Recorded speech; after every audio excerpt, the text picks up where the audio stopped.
नमस्कार मित्रों, मैं हूं अशोक वर्मा। भरोसे का नाम ही है टीवी 20 न्यूज, जो रोज उपलब्ध कराता है ताजा तरीन खबरें।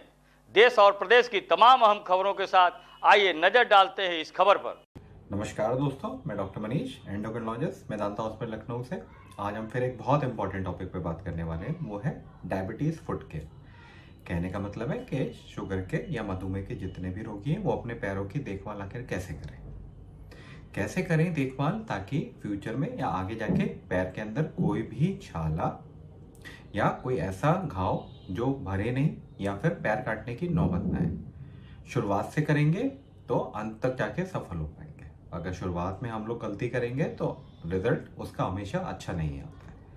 तो उसके कुछ 10 या 12 स्टेप है जो आपको समझना पड़ेगा। बहुत सिंपल स्टेप है। अगर आप ये दिनचर्या में प्रयोग करेंगे, रोज प्रयोग करेंगे, तो आपके होने वाले आगे जाके शुगर के मरीजों में कोई भी पैर संबंधी दिक्कतें काफी हद तक कम आएंगी।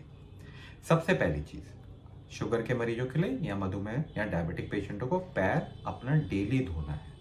नहाने के दौरान पैरों को कोशिश करें साबुन से या किसी अच्छे पानी से, अगर कोशिश करें तो गुनगुने पानी का अगर प्रयोग करेंगे तो ज़्यादा अच्छा रहेगा, मगर पैरों को रोज धोना है। पैरों को धोने के बाद दूसरा सबसे इंपॉर्टेंट चीज़, आपको पैरों को बहुत अच्छे ढंग से एक सॉफ्ट टॉवल से साफ करना है। उसको हर जगह से साफ करना है, जो उंगलियों के बीच का स्थान है उसको भी साफ करना है, ताकि वो भी बिल्कुल ड्राई हो सके, एकदम सूख जाए। उसके बाद तीसरा सबसे महत्वपूर्ण काम, उसको थोड़ा सा सॉफ्ट बनाना है। पैरों को सॉफ्ट बनाने के लिए सबसे अच्छा जो तरीका हमारे पास आता है, कोई भी मॉइस्चराइजिंग क्रीम आप लगा सकते हैं।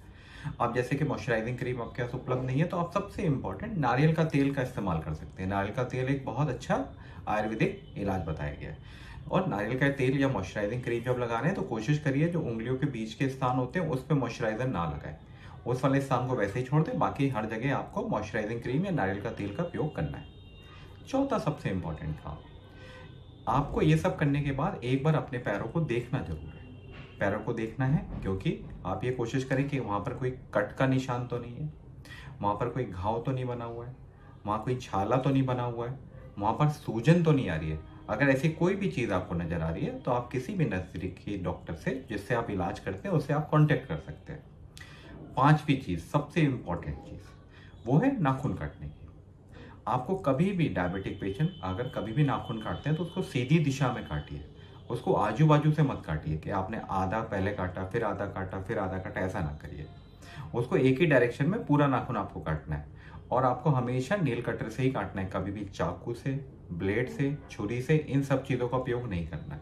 क्योंकि अगर नाखून आपका अटपटा सा रहेगा तो उसमें इनग्रोइंग मतलब कि वो खाल के अंदर जाने की संभावनाएं काफ़ी हद तक बढ़ जाएंगी।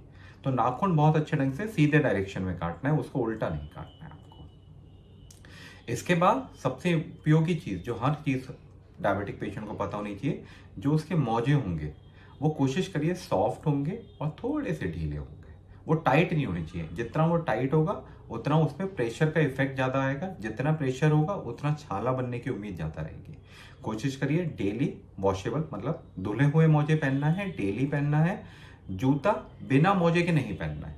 अगर आप कभी भी जूते का प्रयोग कर रहे हैं तो हमेशा मोजे के साथ पहनेंगे, और मोजा ऐसा होना चाहिए जिसके अंदर लाइनिंग ना हो, जो सॉफ्ट हो, एकदम मुलायम सा हो, और जिसमें प्रेशर या फिर कोई ज्यादा टाइटपन ना आता हो। इसी के साथ कभी भी आप जूते का प्रयोग कर रहे हैं तो सबसे पहले जूते के अंदर झांक के देखेंगे जरूर, उसमें कोई कंकड़, कीड़ा या कांटा तो नहीं है। अगर ऐसी कोई भी वस्तु है तो उसको पहले निकाल दें, नहीं तो छाला होने की संभावनाएं काफी हद तक बढ़ जाती है। इसी के साथ सबसे उपयोगी चीज, कम से कम साल में एक बार अपना डायबिटिक फुट एग्जामिनेशन, या फिर जिसको हम बोलते हैं कि एक बार अपने पैरों को किसी भी नजदीकी डायबिटिक सेंटर पे, कुछ डायबिटिक के टेस्ट होते हैं जिससे पता चलता है कि आपके पैरों में सेंसेशन मौजूद है कि नहीं। कुछ मशीनों से यह पता लगाया जाता है, उससे आप एक साल में एक बार जांच जरूर करें। इसको डायबिटिक फुट एग्जामिनेशन बोला जाता है। इसी के साथ सबसे उपयोगी चीज, अगर आप डायबिटिक के पेशेंट हैं तो सबसे पहले अपनी शुगर को बहुत अच्छा कंट्रोल रखें, वजन अपना स्टेबल रखें, या कोशिश करें अगर अतिरिक्त वजन है तो वजन को गिराएं, एक हेल्थियर डाइट पैटर्न को अपनाएं। एक और सबसे उपयोगी सलाह, जितने भी डायबिटिक पेशेंट है कोशिश करें कभी भी नंगे पैर नहीं चलना है। नंगे पैर वो किसी भी जगह पे हो सकता है। अगर आप घर के बाहर जा रहे हैं तो भी नंगे पैर नहीं जाना है, घास पे चल रहे हैं तो वो भी नंगे पैर नहीं, और सबसे इंपॉर्टेंट अगर घर के अंदर हैं तब भी आपको कम से कम चप्पल पहन के रखना है, कभी भी नंगे पैर नहीं चलना है। नंगे पैर चलने से पैरों में होने वाली दिक्कतें या पैरों में होने वाली समस्याएं काफ़ी हद तक बढ़ जाती है। मैं आशा करता हूँ आज का वीडियो आपको पसंद आया होगा। अगर आपके मन में कोई सवाल आता है तो हमें कमेंट बॉक्स में लिख सकते हैं, हम उसका जवाब देने के लिए भरपूर कोशिश करेंगे। अगली वीडियो में हम आपके साथ दोबारा मिलेंगे, तब तक के लिए बहुत बहुत धन्यवाद।